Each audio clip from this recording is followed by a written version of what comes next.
ایک بار بادشاہ بیٹھا تھا تو اس نے اپنے وزیر کو بلایا اور بلا کر کہا کہ مجھے ابھی ابھی خیال آیا ہے کہ میں فرشتے کو دیکھوں، کیونکہ میں نے کبھی فرشتہ نہیں دیکھا۔ میں نے سنا ہے کہ فرشتے بھولے بھالے ہوتے ہیں، ان کا چہرہ پاک ہوتا ہے، یہ کبھی بھی بری باتیں نہیں سوچتے، یہ وہی کام کرتے ہیں جس سے اللہ کو خوشی حاصل ہوتی ہے۔ میری بڑی خواہش ہے کہ میں فرشتے کو دیکھوں۔ اور وزیر سے کہا کہ مجھے فرشتہ دکھاؤ۔ وزیر نے جواب دیا کہ حضور فرشتے تو نور سے بنے ہوتے ہیں، ان کو اللہ تعالیٰ نے نور سے بنایا ہے، ان کو پیغمبروں کے علاوہ عام انسان نہیں دیکھ سکتے۔ بادشاہ نے وزیر سے کہا کہ بہت ہوا، مجھے فرشتے دیکھنے ہیں، اور جاؤ میرے لیے کوئی فرشتہ ڈھونڈ کر لاؤ۔ تمہارے پاس 10 دن کا وقت ہے، اگر تم خالی ہاتھ واپس آئے تو میں تمہیں پھانسی دے دوں گا۔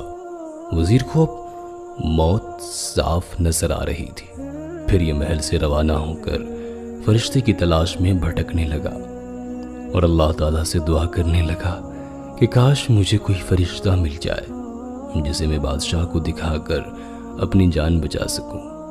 اگر مجھے فرشتہ نہ ملا تو بادشاہ واقعی مجھے موت کے گھاٹ اتار دے گا۔ یہ سوچتے سوچتے وزیر ایک جنگل سے گزر رہا تھا تو یہ وہاں پر کچھ دیر آرام کرنے کے لیے بیٹھ گیا۔ جیسے ہی یہ وہاں پر بیٹھنے لگا تو اسے وہاں پر ایک بزرگ پہلے سے ہی بیٹھے ہوئے دکھائی دیے، تو یہ اس بزرگ کے پاس چلا آیا اور آ کر بیٹھ گیا۔ بزرگ نے وزیر سے وجہ پوچھی کہ یہاں پر تم کیسے آئے ہو؟ تو وزیر نے بزرگ کو بتایا کہ میں بادشاہ کے دربار میں رہتا ہوں اور میں بادشاہ کا وزیر ہوں۔ بادشاہ نے ایک انوکھی شرط رکھ دی ہے، بادشاہ کہتا ہے کہ مجھے فرشتہ دکھاؤ۔ اب آپ کو بھی پتا ہے کہ فرشتے تو نور سے بنے ہوتے ہیں، ان کو کوئی عام بندہ نہیں دیکھ سکتا، لیکن بادشاہ نے مجھ سے کہا ہے کہ اگر تم 10 دن کے اندر فرشتے کو نہیں لائے تو میں تمہیں پھانسی دے دوں گا۔ اب آپ ہی بتائیں کہ میں کیا کروں؟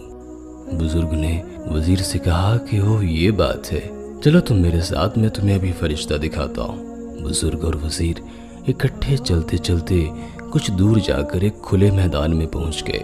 وہاں پر ایک بچہ بیٹھا اللہ کی عبادت میں مشغول تھا اور باقی سارے بچے ایک طرف کھیل رہے تھے۔ بزرگ نے جا کر بچے کو سلام کیا تو بچہ بزرگ کو دیکھ کر اٹھ کھڑا ہوا اور سلام کا جواب دیا۔ بچے نے بزرگ سے پوچھا کہ آپ لوگ یہاں پر کس لیے آئے ہو؟ تو بزرگ نے کہا کہ بادشاہ کا وزیر ہے اور یہ تمہیں بادشاہ کے پاس لے جانا چاہتا ہے، یہ بادشاہ سے تمہاری ملاقات کرائے گا۔ بچے نے جواب دیا کہ میرا بھلا بادشاہ سے کیا کام، میں تو ایک غریب لڑکا ہوں، اس جنگل کے اندر رہتا ہوں اور یہ سارے بچے میرے ساتھی ہیں، میں انہی کے ساتھ گزارا کرتا ہوں۔ میرے لیے سب سے بڑا کام یہ ہے کہ میں اللہ تعالیٰ کی عبادت کروں اور اپنے پروردگار کو خوش کر سکوں، اس سے بڑا انعام میرے لیے اور کوئی ہو ہی نہیں سکتا۔ بچہ کافی پیارا اور خوبصورت تھا، شکل بھی اس کی کافی بھولی بھالی تھی۔ بزرگ نے وزیر سے کہا کہ سناؤ تمہیں کیا لگتا ہے، یہ فرشتہ ہے یا نہیں؟ وزیر نے کہا کہ واقعی بچہ تو فرشتے کی طرح ہے۔ بزرگ نے لڑکے سے کہا کہ دیکھو بیٹا، میں تمہیں ایک ایسی بات بتانا چاہتا ہوں جس سے اللہ تعالیٰ تم سے خوش ہوگا۔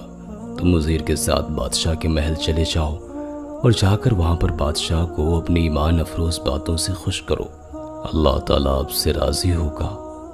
بچہ وزیر کے ساتھ جانے کے لیے تیار ہو گیا۔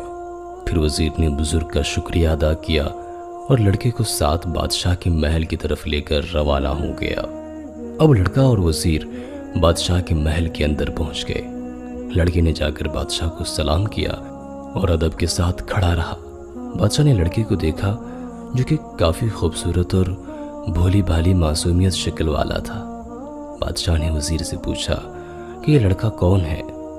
وزیر نے کہا کہ یہ وہی ہے جس کی آپ کو تلاش تھی۔ بادشاہ نے کہا کہ فرشتہ؟ وزیر نے سر ہلایا کہ جی ہاں۔ اب بادشاہ نے سوچا کہ کیوں نہ میں اس لڑکے کا امتحان لوں۔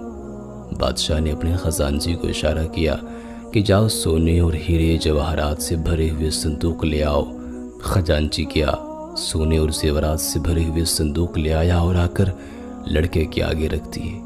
بادشاہ نے لڑکے سے کہا کہ سب تمہارے ہیں،